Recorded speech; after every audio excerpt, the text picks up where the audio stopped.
Students, today we will discuss about the introduction of drug store and business management. ये जो आपका subject है drug store and business management, अब इसका pharmacy की क्या रिक्वायरमेंट पड़ी। अब देखो, जैसे हर कोई पर्सन अपना जो लाइवलीहुड है उसको आगे बढ़ाने के लिए अपनी जो मिनिमम रिक्वायरमेंट है, बेसिक रिक्वायरमेंट्स है, उसको पूरा करने के लिए अपने आप को अलग अलग एक्टिविटीज़ में इन्वॉल्व करता है। एक्टिविटीज़ जैसे इस तरह की एक्टिविटीज़ जैसे ऑक्यूपेशन में, कोई प्रोफेशन में, कोई जॉब करता है, कोई बिजनेस करता है, ठीक है, अपना जो लाइवलीहुड है उसको चलाने के लिए, ठीक है। अब जो फार्मेसी है, कुछ पर्सन जो डी फार्मेसी करते हैं वो उनके पास दो ऑप्शन होते हैं। या तो वो डी फार्मेसी करके किसी भी गवर्नमेंट डिस्पेंसरी में या गवर्नमेंट हॉस्पिटल में या फिर किसी प्राइवेट हॉस्पिटल में कोई फार्मासिस्ट की जॉब कर ले, या फिर उसके पास दूसरा ऑप्शन होता है कि कोई ड्रग स्टोर खोल ले, कोई रिटेल का या होलसेल का ड्रग स्टोर खोल ले। तो वो जो होलसेल और रिटेल का जो काम होता है वो एक तरह का बिजनेस होता है। अब उस बिजनेस को चलाने के लिए, उसको स्मूथली रन करने के लिए बिजनेस की अंडरस्टैंडिंग होनी बहुत ज़रूरी है, और उस बिजनेस की अंडरस्टैंडिंग के लिए नॉलेज होनी ज़रूरी है। इसलिए जो फार्मेसी काउंसिल ऑफ इंडिया है उन्होंने ये सब्जेक्ट इसमें इंक्लूड किया फार्मेसी के अंदर, drug store and business management का, क्योंकि अगर बिजनेस को स्मूथली रन करना है तो उसके लिए नॉलेज होनी ज़रूरी है। नॉलेज उसको एक्सटेंड करना है, उसको एक्सटेंड करने के बाद उसको प्रॉफिट वाइज करना है, उसको मेंटेन करके रखना है, उसको स्टेबलाइज करके रखना है, तो अच्छे बेसिक नॉलेज होनी बिजनेस की बहुत ज़रूरी है। इसीलिए ये जो drug store and business management है, इसके अंदर हम इसकी इंट्रोडक्शन के बाद हम इसका ये चैप्टर है ये स्टार्ट करेंगे। ये जो बेसिकली इसका जो पूरा सिलेबस है drug store and business management का, इसको दो पार्ट्स में डिवाइड कर रखा है। इसके सिलेबस को एक तो पार्ट 1 और एक पार्ट 2 पार्ट्स में डिवाइड कर रखा है। जो फर्स्ट पार्ट है वो है कॉमर्स, और जो सेकंड पार्ट है उसमें आ जाता है, वो रिलेट करता है अकाउंटेंसी।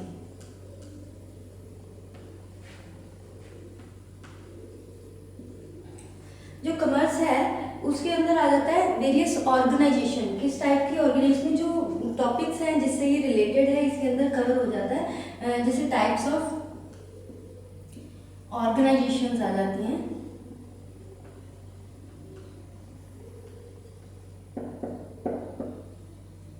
ठीक है, और इसमें ऑर्गेनाइजेशन के चैनल्स कौन कौन से हैं,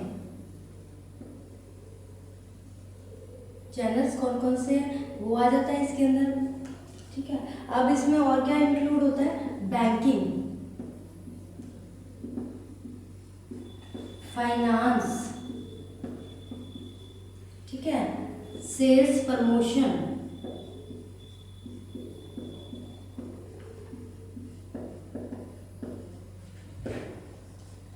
ठीक है, ये सब टॉपिक्स इसमें कवर होते हैं। और इसमें जैसे ड्रग स्टोर मैनेजमेंट,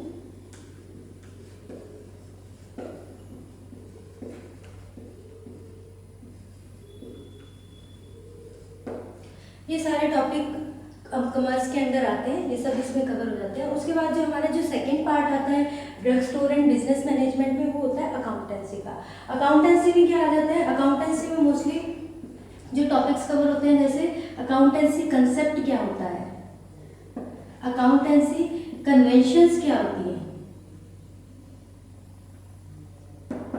ठीक है, अकाउंटेंसी एनालिसिस क्या होता है, एनालिसिस कैसे किया जाता है, ठीक है, फाइनेंशियल स्टेटमेंट कैसे बनाई जाती है, फाइनेंशियल स्टेटमेंट कैसे प्रिपेयर की जाती है, ठीक है, बजटिंग क्या होता है, बजटिंग कैसे मेंटेन की जाती है, ठीक है, ट्रायल बैलेंस कैसे बनाया जाता है और ट्रायल बैलेंस क्या होता है, ये सब ये जो अकाउंटेंसी है इसके अंदर आता है। तो ये दो जो पार्ट है, इसको बेसिकली सब्जेक्ट को इन दोनों पार्ट में डिवाइड करके कॉमर्स के अंदर ये जो टॉपिक्स हैं ये इंक्लूड होते हैं। इनके अलग अलग चैप्टर में हम इसकी पूरी डिटेल पढ़ेंगे और जो अकाउंटेंसी है, अकाउंटेंसी में अकाउंटेंसी कंसेप्ट्स क्या होते हैं, अकाउंटेंसी कन्वेंशंस क्या होते हैं, एनालिसिस क्या कैसे किया जाता है, फाइनेंशियल स्टेटमेंट को कैसे प्रिपेयर किया जाता है, बजटिंग क्या होती है और ट्रायल बैलेंस क्या होता है, ये हम अकाउंटेंसी में पढ़ेंगे। जो हमारा फर्स्ट चैप्टर है drug store and business management का, उसमें है इंट्रोडक्शन। अभी हम सिर्फ पार्ट 1 जो कि कॉमर्स है उसको ही कवर करेंगे। अकाउंटेंसी का चैप्टर, अकाउंटेंसी जो पार्ट है वो बाद में स्टार्ट करेंगे।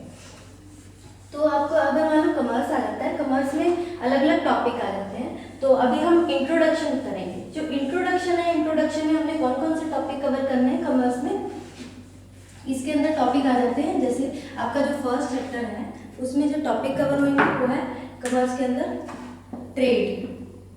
ट्रेड क्या होता है, ठीक है,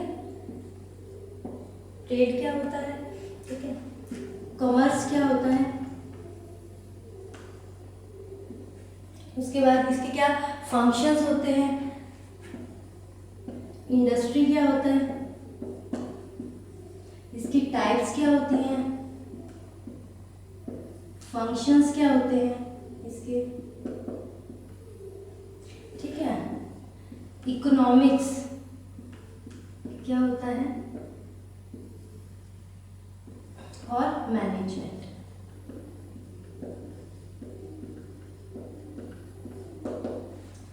ये सारे टॉपिक हम फर्स्ट चैप्टर में कवर करेंगे, ठीक है। तो हमारा फर्स्ट चैप्टर है कॉमर्स से रिलेटेड, बिजनेस से रिलेटेड।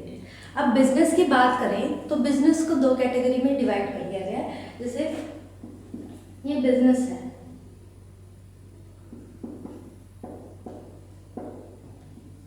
ठीक है, इसको डिवाइड कर दिया, कैटेगराइज कर दिया।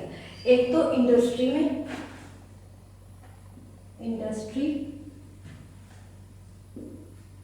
ठीक है, और एक कॉमर्स,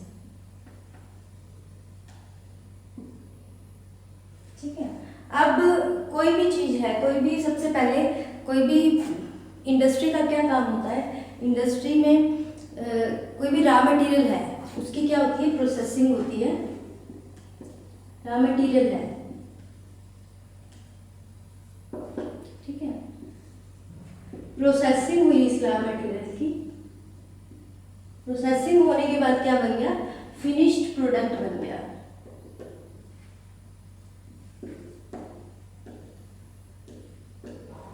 ठीक है। अब ये फिनिश प्रोडक्ट, इंडस्ट्री तो वो एरिया हो गया, इसका मेन काम क्या है इंडस्ट्री का, प्रोडक्शन करना किसकी, गुड्स एंड सर्विसेज को। और फिर वो प्रोडक्शन होने के बाद जो फिनिश प्रोडक्ट मिल गया, अब वो एक्चुअल कंज्यूमर के पास कैसे पहुंचेगा, ये एक्चुअल कंज्यूमर के पास पहुंचेगा कॉमर्शियल एक्टिविटीज के थ्रू। बहुत सी कॉमर्शियल एक्टिविटीज हैं उसके थ्रू एक्चुअल कंज्यूमर के पास पहुंचेगा। अब ये कॉमर्शियल एक्टिविटीज कौन सी हैं, ये सारी कॉमर्शियल एक्टिविटीज आ जाती हैं कॉमर्स के अंडर, और कॉमर्स के अंडर एक तरह का फंक्शन होती है, ठीक है। अब कॉमर्स की बात करें तो कॉमर्स क्या होता है एक्चुअली में,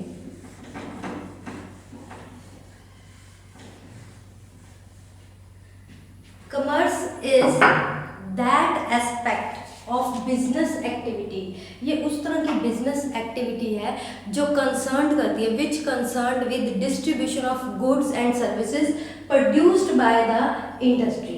ये किससे कंसर्न करती है, मेनली वो बिजनेस एक्टिविटीज आ जाती है जिसमें क्या होती है, मूवमेंट होती है गुड्स की, जो फिनिश प्रोडक्ट है उसकी मूवमेंट होती है। अब ये होती कैसे कॉमर्स में, कॉमर्स में आ जाता है ट्रेड, जो मेन न्यूक्लियस है कॉमर्स का उसको ट्रेड कहते हैं, जिसको आप हिंदी में व्यापार भी कहते हैं, ट्रेड के थ्रू, ठीक है। अब ट्रेड के थ्रू क्या होती है, बहुत सारी चीजें होती हैं, बहुत सारे फंक्शंस होते हैं जो ट्रेड को फैसिलिटेट करते हैं। वो कौन कौन से फंक्शंस होते हैं, जैसे बैंकिंग, बैंकिंग हो गया, ट्रांसपोर्टेशन,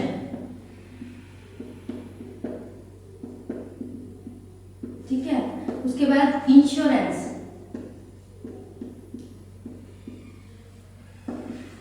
वेयर हाउसिंग,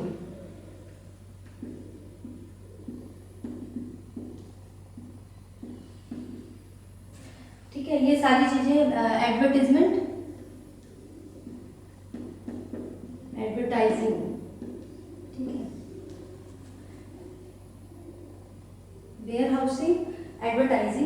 सारे क्या है, फंक्शंस हैं जो क्या करती है, जो ट्रेड को और बढ़ाती हैं, व्यापार को आगे इनिशिएट करती हैं या फिर ट्रेड करने में फैसिलिटेशन करती है, एक तरह से फैसिलिटी प्रोवाइड करती है। ये सब आ जाती है कॉमर्स के अंदर। ठीक है, अब बहुत सारी ऐसी अब प्रोडक्ट है, कोई गुड्स है, कोई भी प्रोडक्ट है, वो एक बार बन गया, उसकी प्रोडक्शन हो गई। ठीक है, अब वो एक्चुअल कंज्यूमर तक पहुंचते पहुंचते उसके अंदर बहुत सारी प्रॉब्लम्स भी आ जाती हैं। वो प्रॉब्लम्स क्या होती हैं, वो वन बाय वन करके हम डिस्कस करेंगे कि कॉमर्स में इस तरह की कौन कौन सी प्रॉब्लम्स आ जाती हैं। जैसे फॉर एग्जाम्पल, जैसे उसको हम प्रॉब्लम और हिंड्रेंसेस भी कह सकते हैं। Problems,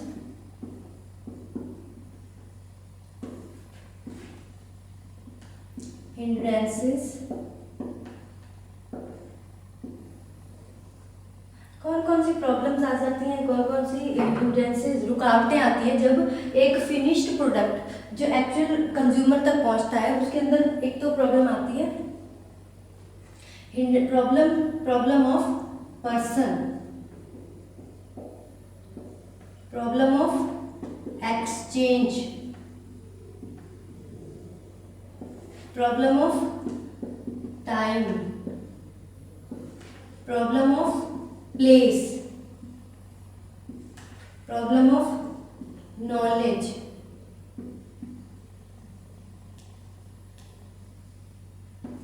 problem of risk of damage, problem of risk of loss.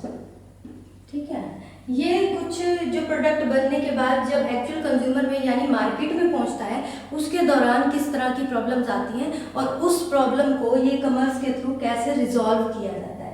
सबसे पहले आ जाते हैं प्रॉब्लम ऑफ पर्सन। अब कोई भी फिनिश प्रोडक्ट बन गया है, ठीक है, प्रोडक्शन हो गई है, अब उसको एक पर्टिकुलर उस पर्सन के पास भेजा जाए जो कि उसको परचेज करना चाहता है एट रीजनेबल प्राइस के पे। ठीक है, प्रोडक्शन हो गई है, बल्क में प्रोडक्शन हो रही है और रीजनेबल प्राइस पे देना है, तो ये एक तरह की प्रॉब्लम है, किसको बेचा जाए, किसको सेल किया जाए।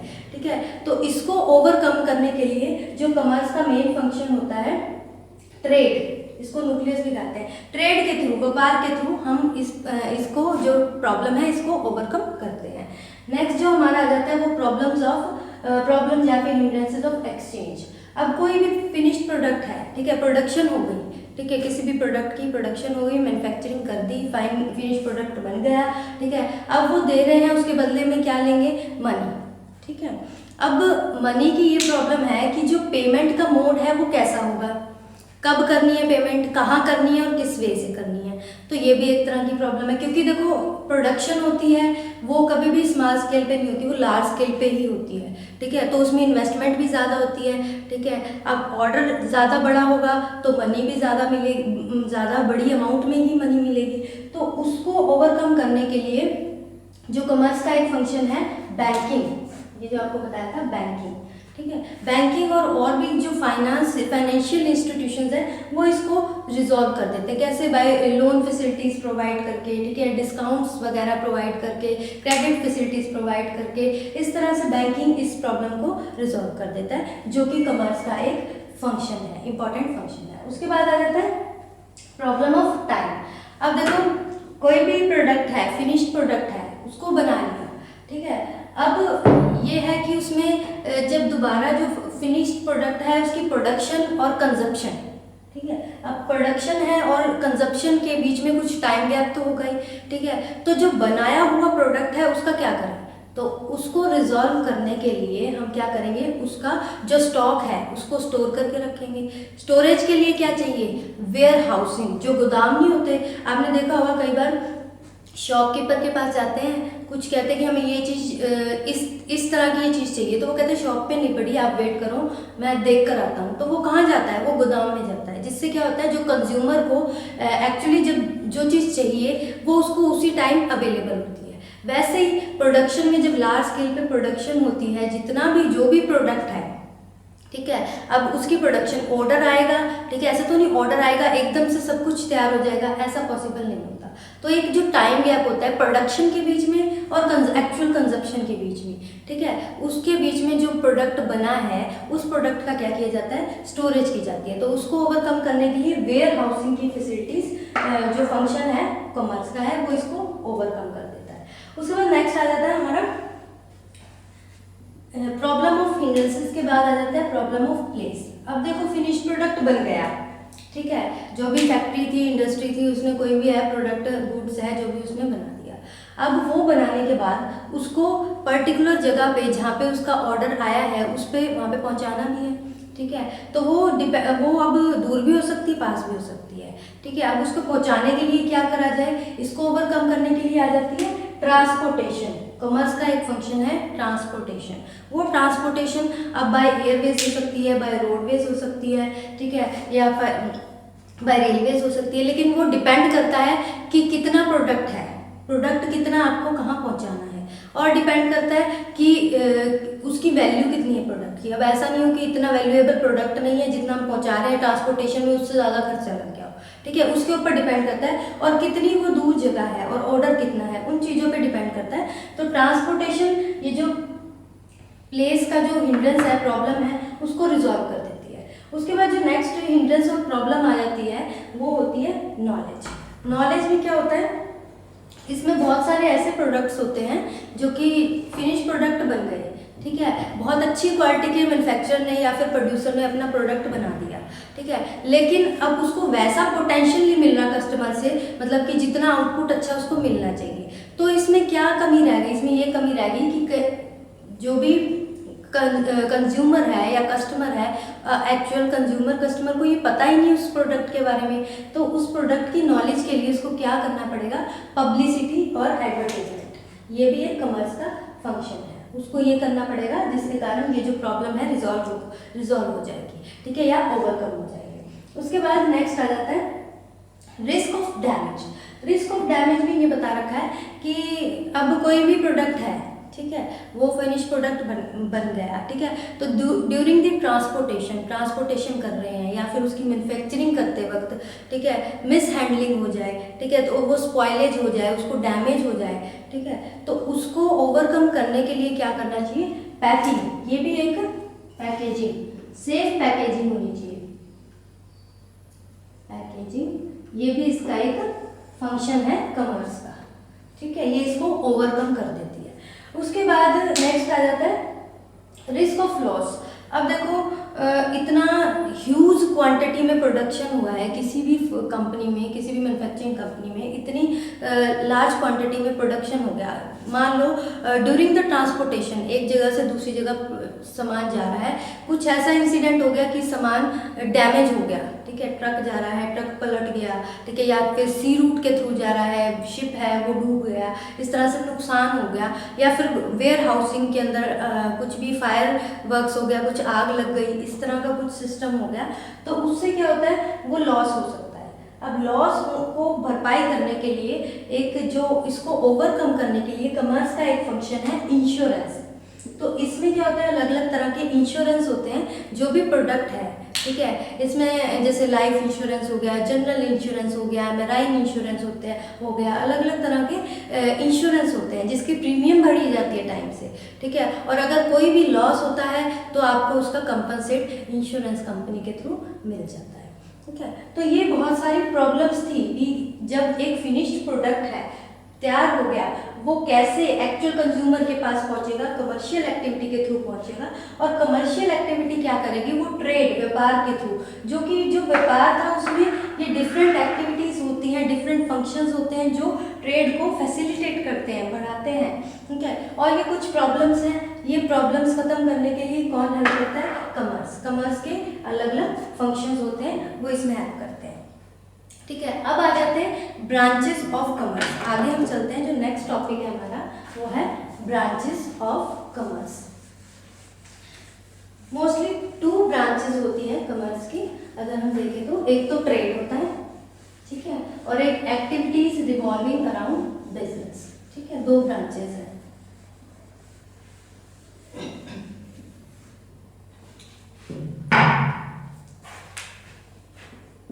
नेक्स्ट हमारा इसमें टॉपिक है ब्रांचेस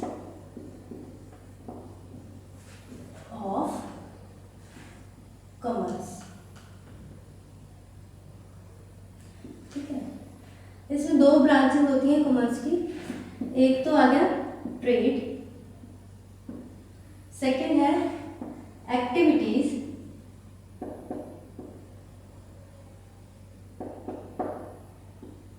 revolving around trade। ठीक है, अब इसमें कौन कौन सी एक्टिविटी, ये सारी एक्टिविटीज आ जाती हैं। ठीक है, एक्टिविटीज कौन सी आ जाती है, ये banking, transportation, insurance, warehousing, advertisement and publicity, ठीक है, एंड पैकेजिंग, ये सब एक्टिविटीज आ जाती है और ट्रेड आती है। ये दो ब्रांचेस है। अब इसको वन बाय वन करके हम पढ़ेंगे। सबसे पहले ट्रेड क्या होता है। ट्रेड अगर हम जनरल लैंग्वेज में बोलें तो ट्रेड क्या होता है, लेन देन। ठीक है, generally buying selling and exchange of finished products, ठीक है, उसको ही ट्रेड बोला जाता है। ठीक है, ट्रेड एक तरह से न्यूक्लियस कहा गया है कमर्स सिस्टम का। ठीक है, अब जो ट्रेड है वो आगे दो तरह के होते हैं ट्रेड। अगर हम आगे मूव करें तो जो ट्रेड होते हैं ये there are two types of trade. एक होता है इंटरनल ट्रेड और इंटरनेशनल ट्रेड।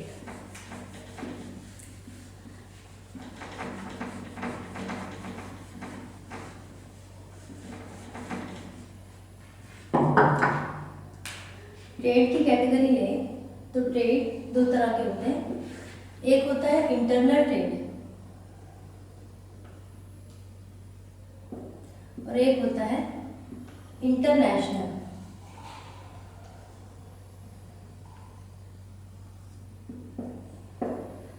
दो तरह के ट्रेड होते हैं। अब जो इंटरनल ट्रेड होता है उसको डोमेस्टिक ट्रेड भी कहा जाता है। ठीक है, डोमेस्टिक ट्रेड क्यों कहा जाता है, क्योंकि इसमें जो व्यापार होता है वो with in the boundaries, country की बाउंड्रीज के अंदर ही होता है। जैसे कोई भी मैन्युफैक्चरिंग कंपनी है, एग्जांपल कोई मुंबई में मान लो मैन्युफैक्चरिंग कंपनी है। ठीक है, अब उस मैन्युफैक्चरिंग कंपनी का सामान मान लो वहाँ से दिल्ली पहुँच गया, दिल्ली से बाकी जो छोटे छोटे जो टाउन्स हैं, सिटीज़ हैं, वहाँ चला गया। तो मतलब कि इसमें जो एक्सचेंज हो रही है गुड्स की और मनी की वो विद इन द कंट्री में हो रही है, यानी कंट्री के अंदर ही करेंसी है वो ही एक्सचेंज हो रही है, कंट्री की करेंसी का ही यूज़ हो रहा है, वो कंट्री के बाहर नहीं जा रहा, इसलिए इसको इंटरनल ट्रेड कहा जाता है। ठीक है, अब जो इंटरनल ट्रेड है ये भी दो तरह के होता है आगे। एक तो होलसेल ट्रेड और एक रिटेल ट्रेड। ठीक है, जो होलसेल ट्रेड होता है, होलसेल ट्रेड में क्या होता है, ये एक तरह का व्यापार होता है जिसमें क्या होता है, इसका लिंक होता है डायरेक्टली जो मैन्युफैक्चरिंग कंपनी है उसके साथ इसका डायरेक्ट लिंक होता है। ठीक है, इसने क्या करना है जी, होलसेल का सामान जो होता है ये सीधा डायरेक्टली जो प्रोड्यूसर है या मैन्युफैक्चरर है उससे बल्क में ले लेता है। ठीक है, बल्क में लेने के बाद ये किसको प्रोवाइड करता है, रिटेलर को प्रोवाइड करता है। ठीक है, अब ये एक तरह का लिंक भी होता है between the producer and the retailer, ये दोनों के बीच में एक लिंक क्रिएट करता है, क्योंकि रिटेलर डायरेक्टली मैन्युफैक्चरर के पास नहीं जाता अपना कोई भी प्रोडक्ट खरीदने के लिए, तो इसमें ये एक लिंक क्रिएट करता है। ये वहाँ से अपना जो भी है प्रोड्यूसर से गुड्स लिए और उसको रिटेलर को प्रोवाइड करती है जितनी क्वांटिटी में उसको चाहिए और खुद बल्क में लेता है। ठीक है, अब इसमें जो फार्मेसी में जो होलसेलर होते हैं उनको एक तरह से स्टॉकिस्ट या सब स्टॉकिस्ट कहा जाता है। ठीक है, अब हम करते हैं रिटेलर की बात, जो रिटेल ट्रेड होता है। रिटेल ट्रेड में क्या होता है, ये मोस्टली जितना भी ये जो शॉप्स होती हैं मार्केट के अंदर ये रिटेल की शॉप्स होती हैं, ये डायरेक्टली प्रोड्यूसर के पास या मैन्युफैक्चरर के पास नहीं जाते जहाँ पे प्रोडक्ट बन रहा है, ये होलसेलर के पास जाते हैं और जैसे जो एक्चुअल कंज्यूमर की डिमांड होती है ना कि हमें ये प्रोडक्ट चाहिए, उसके अकॉर्डिंग, डिमांड के अकॉर्डिंग स्मॉल क्वांटिटी में जितना उसको रिक्वायर्ड होता है ये होलसेलर से परचेज कर देता है। ठीक है, तो रिटेलर एक तरह का लिंक होता है किसके बीच में, होलसेलर के बीच में और कंज्यूमर के बीच में, इसको एक तरह का लिंक कहा जाता है। और अगर आप फार्मेसी में इसकी बात करें, फार्मेसी में एक रिटेलर क्या होता है, कोई भी केमिस्ट शॉप है वो रिटेल की शॉप है, उसको केमिस्ट शॉप कहा जाता है। ठीक है, या कोई डिस्पेंसरी में कोई काम चल रहा है, कोई हॉस्पिटल के अंदर डिस्पेंसरी है तो वो क्या है, रिटेल की शॉप है। ठीक है, ये रिटेलर हो गया। उसके बाद हमारा नेक्स्ट आता है, ये तो था हमारा इंटरनल ट्रेड जिसको हम डोमेस्टिक ट्रेड कहते हैं। ठीक है, अब आ गया इंटरनेशनल ट्रेड, इसको एक्सटर्नल ट्रेड भी कहा जाता है। ठीक है, एक्सटर्नल ट्रेड।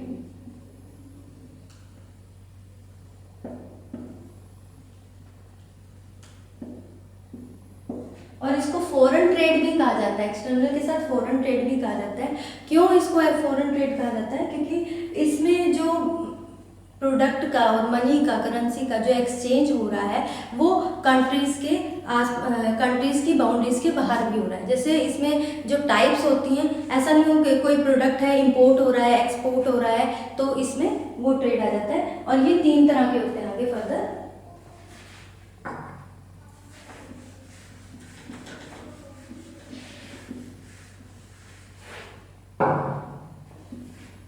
इंपोर्ट,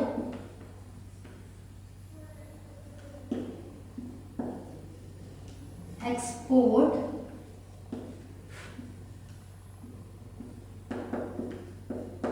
एंट्री, ये 3 तरह के होते हैं। ठीक है, अब वन बाय वन करके हम इनकी डिटेल पढ़ेंगे। सबसे पहले इंपोर्ट। इंपोर्ट आयात जिसको कहते हैं। ठीक है, ये वो व्यापार है जहाँ पे जो भी कोई भी प्रोडक्ट है वो बाहर से हमारे कंट्री में आता है। ठीक है, जैसे हमारे कंट्री में क्या होता है, गोल्ड हो गया, केमिकल हो गया, पेट्रोल हो गया, वो हमारे कंट्री में इतनी अमाउंट में नहीं होता, तो ये बाहर से हमारे कंट्री में आता है, जिसको हिंदी में आयात कहते हैं। ठीक है, तो उसको कहते हैं इंपोर्ट ट्रेड।